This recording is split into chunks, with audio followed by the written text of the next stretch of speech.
আসসালামু আলাইকুম এভরিওয়ান। নিয়ে আসলাম তোমাদের জন্য বোনের মৃত্যু গল্পের ৮ নম্বর পর্ব। তো চলো বেশি কথা না বলে গল্প শুরু করা যাক। হঠাৎ মাইক থেকে একটা আওয়াজ এলো, আসসালামু আলাইকুম আমার প্রিয় ভাই ও বোনেরা, ভালো আছেন তো সবাই? সবাই সালাম নিল, সাথে আমিও নিলাম। তবে যাক, মন্ত্রীর মনটা অনেক ভালো, আমাদের সবাইকে সালাম তো দিয়েছে। আমরা ছাড়া এখানে অনেক বড় বড় নেতারাও আছে। রিয়া বলল, আমাকে তো আপনারা সবাই চিনেন। আমি বললাম, এই তাসলিমা, ওনাকে না চিনার কি আছে রে? ওনার পরিচয় তো আমরা সবাই জানি, উনি এদেশের স্বরাষ্ট্রমন্ত্রী। তাসলিমা বলল, তোকে বকবক করতে বলেছে উনি, চুপ করে শোন কি বলে। রিয়া বলল, তো আজকে আমি আপনাদের সামনে আসলাম কেন জানেন? আমি আপনাদের সবার সেবা করতে চাই, সেই সুযোগ আমাকে দিবেন না আপনারা? আমি বললাম, দেওয়ার কি আছে, আপনি আমার উপকার করলেই তো আমার আর কিছু লাগবে না, চান্স পেলে বউ করে নিব। রিয়া বলল, আমি সারা জীবন আপনাদের পাশে থাকতে চাই, এজন্য আজকে আমি একটা কঠিন সিদ্ধান্ত নিয়েছি। আমি সারা জীবন চিরকুমারী হয়ে থাকব, কখনো বিয়ে করব না। আজকে রক্ত, দুধ, পানি এই 3 জিনিস দিয়ে আমি পবিত্র হয়েছি। তাই আমি সবাইকে অনুরোধ করে বলছি, কেউ আমার পেছনে পড়ে থাকবেন না। আজকে যাকে এখানে মারা হয়েছে তিনি একজন মন্ত্রীর ছেলে, এটা তো সবাই জানেন। আমাকে প্রপোজ করার কারণে ওকে মারা হয় নাই, ছেলেটা 2টা মেয়েকে রেপ করেছে, এজন্য ওকে মারা হয়েছে। সবাইকে এখানে ডাকার এটাই কারণ। ইদানিং অনেক জায়গা থেকে আমার বিয়ের প্রস্তাব আসছে, তাই আমি আমার মতো জানিয়ে দিলাম সবার সামনে। সো আমি কি বলছি মনে থাকবে তো সবার? আমি অল্প বয়সে এই দেশের স্বরাষ্ট্রমন্ত্রী হয়েছি, তাই আমি চাই আজীবন আপনাদের সেবা করে কাটাতে। এসব বিয়ে টিয়ে করে সময় নষ্ট করতে চাই না। রিয়ার এই কথা শুনে আমি বুকের মাঝে হাত দিয়ে বসে পড়লাম। তাসলিমা বলল, এই তোর কি হয়েছে? আমি বললাম, তাসলিমা রে, আমার আম্মুর স্বপ্ন বুঝি আর পূরণ হলো না। তাসলিমা বলল, কি হয়েছে বলবি তো? আমি বললাম, ছ্যাঁকা খেয়ে বেকা হয়ে গেছি। তাসলিমা বলল, এটা মাথায় রাখবি, আমরা ওনার জন্য কাজ করতে এসেছি, আর এখানে কোনো প্রেম ভালোবাসা এসব চলবে না। আর আমার মনে হয় কি জানিস, উনি যা বলেছে ভালোই হয়েছে। আমি বললাম, ভালো না চাই? আচ্ছা তুই বলতো, তুই একটা মেয়ে, তোর কি জামাই দরকার আছে না? তাসলিমা বলল, হুম আছে। স্বামী ছাড়া কোনো মেয়ে চলতে পারে না, হয়তো অনেকেই পারে, তবে তাদের মন পাথর দিয়ে গড়ানো। আমি বললাম, তাহলে রিয়া এই কথা বলল কেন? তাসলিমা বলল, এই তুই কি বলিস, উনি আমাদের ম্যাম হয়। রিয়া বলতে কেউ যদি শুনে তাহলে বাড়িতে আর যেতে পারবি না, এখানেই কেটে রেখে দিবে। আমি বললাম, ধুর, ভালো লাগে না, যত সব ভেজালে শুধু আমিই পড়ি। তাসলিমা বলল, আরে আরে কই যাস? আমি বললাম, বাসার ভেতরে আছি, ওর ডায়লগ আর শুনতে পারবো না, এমনিই মনটা ভেঙে একাকার হয়ে গেছে।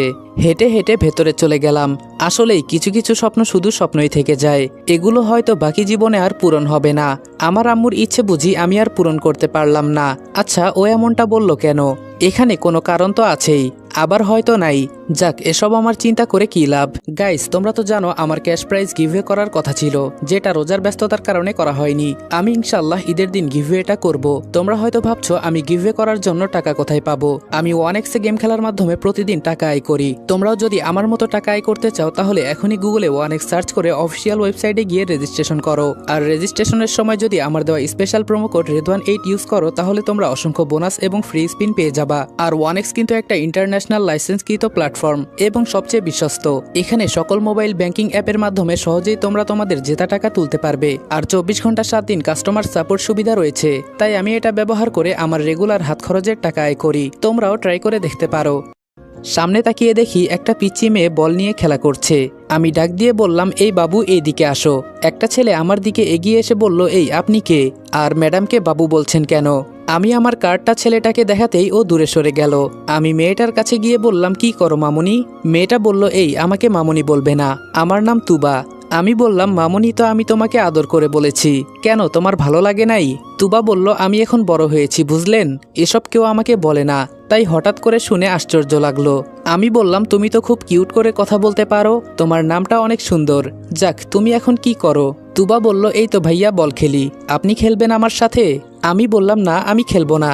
আচ্ছা রিয়া ম্যাম তোমার কি হয়? তুবা বলল, আরে উনি তো আমার বড় বোন, তবে আজকে আমার মনটা খুব খারাপ। আমি বললাম, কি জন্য খারাপ? তুবা বলল, জানেন আমি না কাউকে দুলাভাই বলে ডাকতে পারবো না। আপু বলল, আপু নাকি আর জীবনে বিয়ে করবে না, একা একাই জীবন পার করে দিবে। খুব ইচ্ছে ছিল দুলাভাইয়ের সাথে মজা করব, কাউকে দুলাভাই দুলাভাই বলে ডাকবো। মনে মনে বললাম, তোমার আপুর কথা শুনে তো আমার মনটাই ভেঙে একাকার হয়ে গেছে। আমি বললাম, আরে এত চিন্তা করো না, আমি আছি না, আমি দেখে নিব। তুবা বলল, আপনি কি আপুর নতুন বডিগার্ড? আমি বললাম, হুম। তুমি জানো কিভাবে? তুবা বলল, বাবা বলেছিল। আপনার নাম কি? আমি বললাম যদি এখানে থাকি তোমার সাথে আবার দেখা হবে, তখন বলবো, কেমন? হঠাৎ একটা মাঝবয়সী লোক এসে বলল, তুবা ভেতরে যা। তুবা বলল, ওকে বাবা। এখন মনে হয় আমাদের পরীক্ষা করবে, দেখি কি হয়। আমি তাসলিমার সাথে গিয়ে ওনার সামনে মাথা নিচু করে দাঁড়ালাম। আমাদের পাশে অনেক ছেলে পেলে পিস্তল নিয়ে দাঁড়িয়ে আছে, মনে হচ্ছে যেন আমরা বড় কোনো অপরাধী। সামনে দাঁড়িয়ে থাকা লোকটা বলল, তো তোমাদের নামগুলো যেন কি? তাসলিমা বলল, জি আমার নাম তাসলিমা, আর ওর নাম রনি। লোকটা বলল, তো তোমরা এখানে এসেছো আমার মেয়েকে প্রোটেকশন দিতে, তাই তো? তাসলিমা বলল, জি স্যার। লোকটা বলল, পারবে তো আমার মেয়েকে রক্ষা করতে? আমি বললাম, কি বলেন স্যার, পারবো না মানে? আপনি শুধু আমাদের দায়িত্ব দিয়ে দেখুন। লোকটা বলল, সে তো দিবই, তোমরা জানো ও আমার একমাত্র আদরের মেয়ে। আমি বললাম, স্যার কিছু না বললে একটা কথা বলতাম। লোকটা বলল, আমি বুঝে গেছি তুমি কি বলতে চাও। একটু আগে যে এখানে ছিল সে কি আমার মেয়ে নাকি না, এটাই তো? আমি বললাম, জি স্যার। লোকটা বলল, আমি আমার ছেলে মেয়েদের পরিচয় দিই যখন ওরা বড় কিছু হতে পারে। এর আগে মানুষ জানতো আমার কোনো মেয়ে নাই। যখন রিয়াকে আমি স্বরাষ্ট্রমন্ত্রী বানাতে পেরেছি তখন সবাই জানতে পারে আমার একটা মেয়ে আছে। ঠিক তেমনই আমার ছোট মেয়েকে এভাবে বড় করে ওর মতো একটা দায়িত্ব দিয়ে ওর পরিচয় দিব। আমি বললাম, বুঝে গেছি স্যার। লোকটা বলল, আমাকে স্যার বলতে হবে না, আমাকে আঙ্কেল বলতে পারো, এতে আমি কিছু মনে করব না। আমি বললাম, কি যে বলেন, আপনি এত বড় একজন মানুষ, আপনাকে কিভাবে আঙ্কেল বলি? লোকটা বলল, সে যাই বলো, এর আগে অনেক বডিগার্ড আমার মেয়েকে রক্ষা করার জন্য এসেছিল, কিন্তু সবাই ভয়ে পালিয়ে গেছে। আমি বললাম, কেন জানতে পারি? লোকটা বলল, সে পারবে, তবে সময় হলে। আমার এই মেয়েকে স্বরাষ্ট্রমন্ত্রী বানাতে অনেক বড় বড় মন্ত্রীকে মারতে হয়েছে আমার, তো তুমি ভাবতে পারছো ও আমার কত আদরের মেয়ে। আমি বললাম, স্যার বুঝে গেছি, আর বলতে হবে না। লোকটা বলল, তোমাদের মাকে নয়তো তোমার বাবাকে কল করো। আমি বললাম, কিন্তু কেন স্যার? লোকটা বলল, যা করতে বলেছি তাই করো। আমি আমার মাকে কল দিলাম। আম্মু বলল, বাবা বল, সব ঠিক আছে তো? লোকটা বলল, বলো আজকের পর থেকে আমার মুখ আর নাও দেখতে পারো। ফোনটা হাতে রেখে আবার বললাম, কি স্যার? স্যার বলল, যা বলতে বলেছি তাই বলো, আমি এত বেশি কথা পছন্দ করি না। আমি ভয়ে ভয়ে আম্মুকে এই কথা বলে দিলাম, ফোনটা রেখে দিলাম। তবে তাসলিমা স্বাভাবিক হয়েই বলল, ওর ভেতরে কোনো রিয়াকশন দেখতে পারলাম না। উনি আমাদের সামনে 2টা পিস্তল রেখে বলল, আমার মেয়ের জন্য তোমরা কি কি করতে পারবে? তাসলিমা বলল, স্যার আমরা আমাদের জীবনটা পর্যন্ত দিয়ে দিব ওনার জন্য। আমি মনে মনে বললাম, তুই জীবন দে শালি, মরার কোনো ভয় নাই নাকি? ওর জন্য কেন আমরা মরব? আমাদের কি এই জীবনের কোনো মূল্য নাই? কিন্তু ওনার কথা যদি না শুনি এমনি উনি আমাদেরকে মেরে ফেলবে।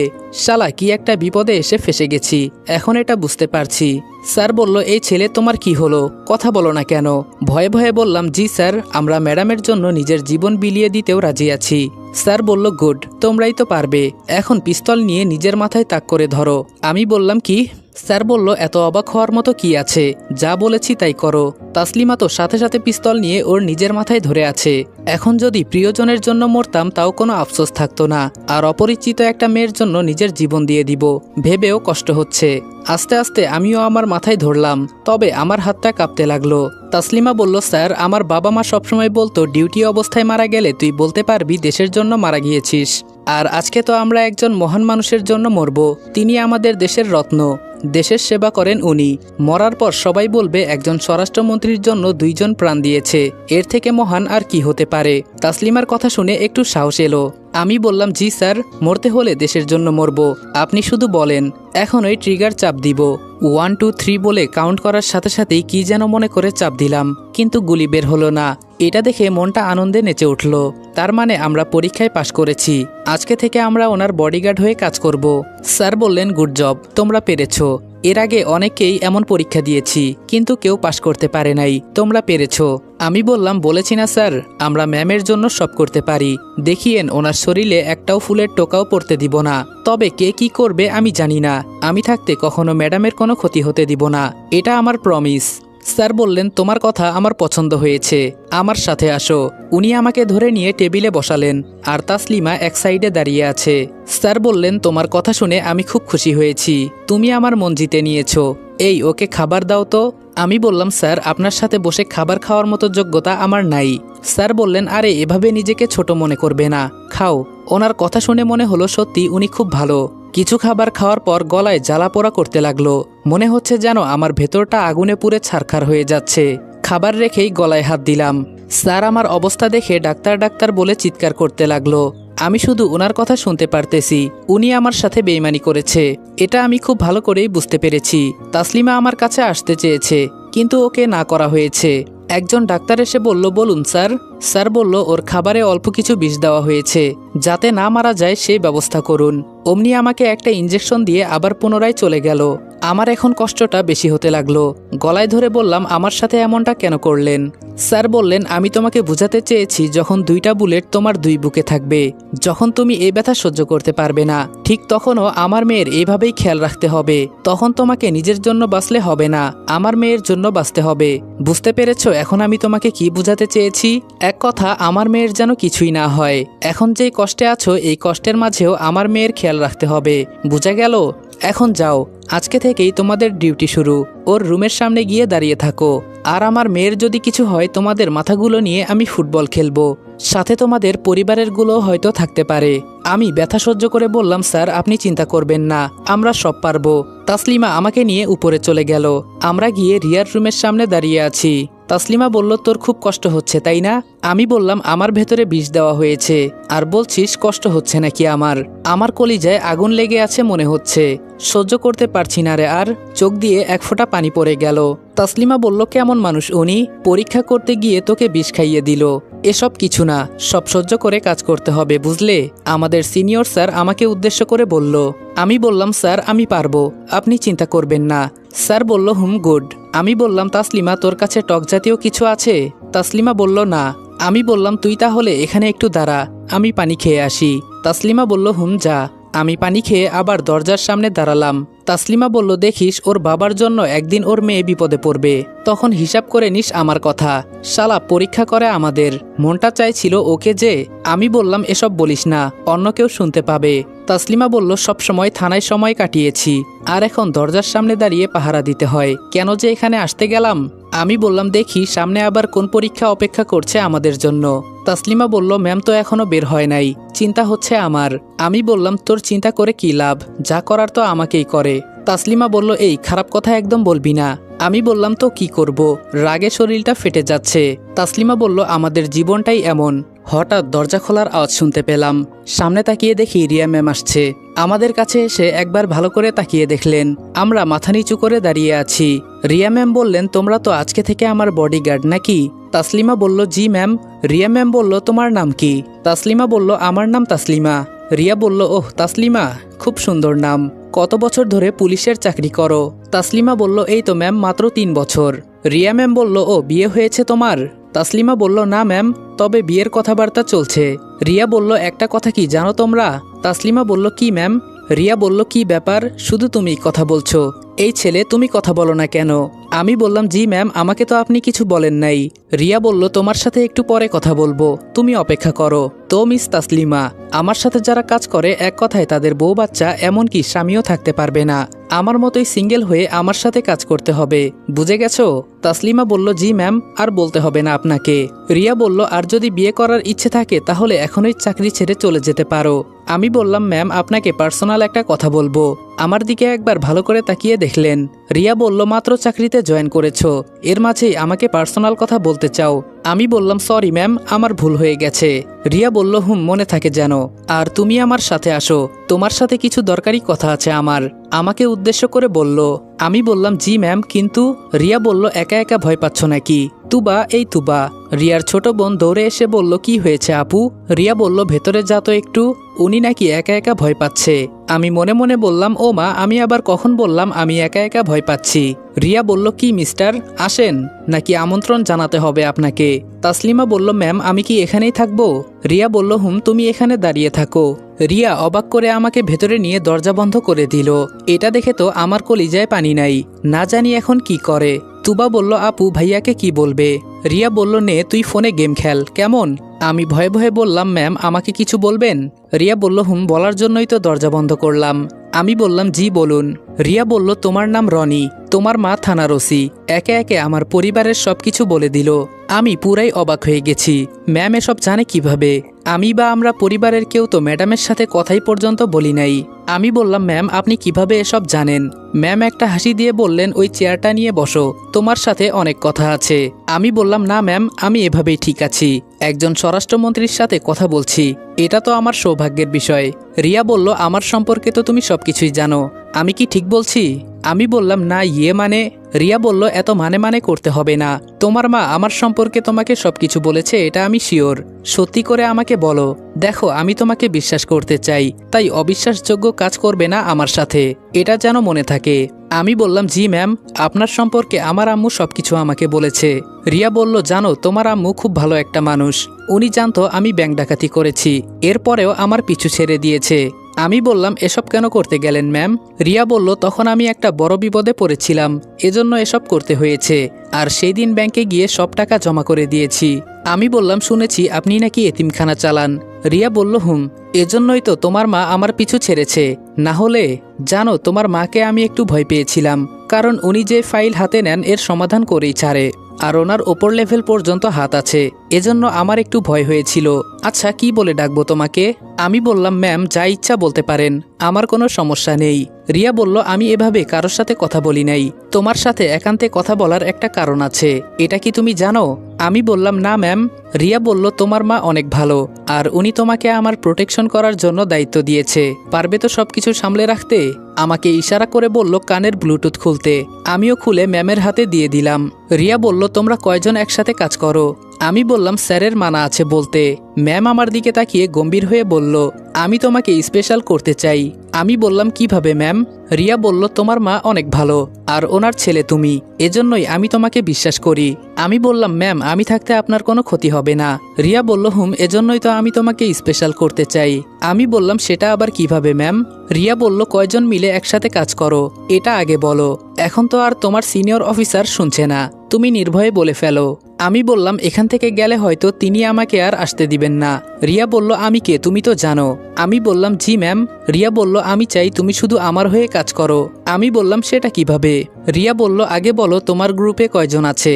আমি বললাম জি ম্যাম 5 জন, 2 জন লুকিয়ে আপনাকে প্রোটেকশন দিবে, আর একজন সিনিয়র স্যার, ওনার কথা ছাড়া আমরা কোনো কাজ করতে পারবো না, এটাই ওনার হুকুম। রিয়া বলল বুঝে গেছি, আজকে থেকে তুমি কারো হুকুম মেনে কাজ করতে পারবে না, আর তোমার চাকরির কি হয় সেটা আমি দেখব, তোমার চিন্তা করতে হবে না, তুমি শুধু আমার হুকুম মেনে কাজ করবে, অন্য কারো কথাই না, বুঝলে? আমি বললাম ম্যাম আমি তো এখানে আসছি আম্মুর কথা শুনে। রিয়া বলল তোমার মা আমার ভালো চায়, এজন্য তোমাকে আমার কাছে পাঠিয়েছে, এখন বলো আমি কি বলেছি, পারবে তো? আমি বললাম জি ম্যাম পারবো, আপনার চিন্তা করতে হবে না। রিয়া বলল গুড। এই বলেই ফল কাটার চাকুটা হাতে নিলেন। আমি বললাম আরে আরে ম্যাম করেন কি? রিয়া বলল কেন কি হয়েছে? আমি বললাম আপনার বাবার মতো আপনিও কি আমাকে আবার পরীক্ষা করতে চান নাকি?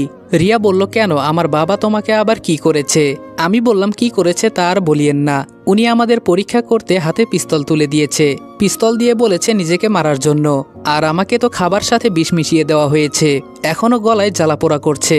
রিয়া বলল তুবা কিচেন থেকে টক জাতীয় কিছু এনে ওনাকে খাওয়া। তুবা বলল পরে আপু, এখন খেলছি। আমি বললাম থাক সমস্যা নেই, এতটা নেই এখন। রিয়া বলল আমার বাবা এমনই, তিনি সহজে কাউকে বিশ্বাস করতে পারে না, কিন্তু আমি তোমাকে খুব সহজেই বিশ্বাস করে ফেলেছি, চিন্তার কিছু নেই, আমি বাবার মতো তোমাকে আবার পরীক্ষা করব না। আমি বললাম এত ক্ষমতাশালী একজনকে প্রোটেকশন করতে হবে, এভাবে তো আর কেউ বিশ্বাস করবে না, তবে ম্যাম আপনি খুব ভালো। রিয়া বলল আমার সাথে কয়েকদিন কাজ করো, পরে জানতে পারবে আমি কতটা ভালো। আমি বললাম ম্যাম তাহলে কি আমি যেতে পারি? রিয়া বলল কেন, আমাকে কি এখনো ভয় পাও? আমি বললাম এই তো একটু। বাইরে তাসলিমা দাঁড়িয়ে আছে, ও কি না কি মনে করে। রিয়া বলল একটু আগে আমি কি বলেছি শুনেছ তো? আমি বললাম আপনাকে ব্যক্তিগত প্রশ্ন আমি করব না, তবে যখন আমাকে সম্পূর্ণভাবে বিশ্বাস করতে পারেন তখন বলিয়েন। তুবা বলল ভাইয়া তোমার সাথে তো এখন দেখা হয়েছে, নামটা বলবা না? রিয়া বলল কি রে তুবা, তুই ওনাকে চিনিস নাকি? তুবা বলল আপু, ভাইয়ার সঙ্গে কিছুক্ষণ আগেই কথা হয়েছে। আমি বললাম আমার নাম রনি। তুবা বলল খুব সুন্দর নাম ভাইয়া। রিয়া বলল তোমার মাকে একদিন বলিও এখানে এসে আমাকে দেখে যেতে। আমি বললাম আপনার সময় হবে ম্যাম, আপনি তো। রিয়া বলল বলতে হবে না, আমাকে বলিও শুধু, আমি সময় বের করে নিব, আর সাবধান বাইরে যখন আমার সাথে থাকবে আমার সাথে কথা বলার একদম চেষ্টা করবে না। আমি বললাম কেন ম্যাম? রিয়া বলল সেটা পরে জানতে পারবে, আর যদি আমার বিরুদ্ধে কোনো কাজ করো আমি ছাড়লেও বাবা কিন্তু তোমাকে ছাড়বে না। আমি বললাম আরে ম্যাম আপনি আমাকে যেভাবে বিশ্বাস করেছেন এর মূল্য অবশ্যই আপনি পাবেন। রিয়া বলল শুনে খুশি হলাম। আমি বললাম ম্যাম তাহলে আজকে আপনি কি কোনো জায়গায় বের হবেন? রিয়া বলল না আজকে আর তেমন কাজ নেই, আমি বললাম তাহলে আমরা কি চলে যাব ম্যাম? রিয়া বলল চলে তো যাবে, তার আগে একটা কাজ আছে। আমি বললাম কি কাজ ম্যাম? রিয়া বলল আসো আমার সাথে। ম্যাম দরজা খুলে আমাকে পাশের রুমে নিয়ে গেল। সেখানে অনেকগুলো ছেলে লাঠি হাতে নিয়ে দাঁড়িয়ে আছে। এটা দেখে আমার কলিজায় পানি নাই। আমি বললাম ম্যাম আমাকে কি এখন আপনি মারতে চান? আর কত পরীক্ষা করবেন আমাকে আপনারা? রিয়া বলল তোমায় দেখে একটু মায়া লেগেছে, কি করা যায় বলো তো? আমি বললাম একটু আগে কত সুন্দর করে কথা বললেন, আর এখন? রিয়া একটু রেগেই বলল এগুলো তোকে এমনিই বলেছি, আর ভাবিস না আমার সাথে তুই ফ্রিভাবে কথা বলবি। আমি বললাম আপনাকে আমি কি কিছু বলেছি ম্যাম? রিয়া বলল যা আমি তোকে ছেড়ে দিলাম, কিন্তু আমার কথার অমান্য হলে কিন্তু আমি তোকে ছাড়বো না। আমি আস্তে করে বললাম বাপের মতোই দেখি মেয়েও 1 নাম্বার খাটাস। রিয়া বলল কি রে কিছু বললি নাকি? আমি বললাম না ম্যাম, আমি আবার কি বলবো? যদি আমার দ্বারা আপনার কোনো ক্ষতি হয় তখন আমি মাথা পেতে আপনার কাছে এসে দাঁড়াবো, তখন যা পারেন করিয়েন। রিয়া বলল আচ্ছা এখন তাহলে যা, কালকে সকাল থেকে ডিউটি শুরু তোদের। আমি বললাম জি ম্যাম। একটা মেয়ে মানুষের এত রূপ যে থাকতে পারে সেটা আমার আগে জানা ছিল না। একটু আগে কত সুন্দর মধুর কণ্ঠে কথা বলছিলেন, আর এখন আমাকে মারার জন্য নিয়ে গিয়েছিল। বাহিরে এসে তাসলিমাকে টেনশনে দেখে বললাম কি হয়েছে তোর? তাসলিমা বলল স্যার নাকি তোকে লাইনে পাচ্ছে না। আমি বললাম স্যারের সাথে পরে কথা বলবো, এখন চল বাসায় চলে যাই, ম্যাম আমাদের ছুটি দিয়েছে। তাসলিমা বলল তাহলে চল। যেতে যেতে তাসলিমা আমাকে বলল ম্যাম তোকে কি বলেছে ভেতরে ডেকে? আমি বললাম পরে বলবো, এখন বাসায় যাই, খুব খিদে লেগেছে আমার। তাসলিমাকে বিদায় করে দিয়ে আমি বাসায় যেতে লাগলাম। বাসায় এসে দেখি। আসসালামু আলাইকুম এভরিওয়ান। বোনের মৃত্যু গল্পের 8 নাম্বার পর্ব এখানে শেষ করলাম। ভিডিওটা ভালো লাগলে উড়াধুরা লাইক কমেন্ট এবং শেয়ার করে দিও, আর চ্যানেলে নতুন হলে সাবস্ক্রাইব করতে ভুলবে না। তো দেখা হচ্ছে নেক্সট ভিডিওতে, ততক্ষণ ভালো থাকবা, সুস্থ থাকবা, আল্লাহ হাফেজ।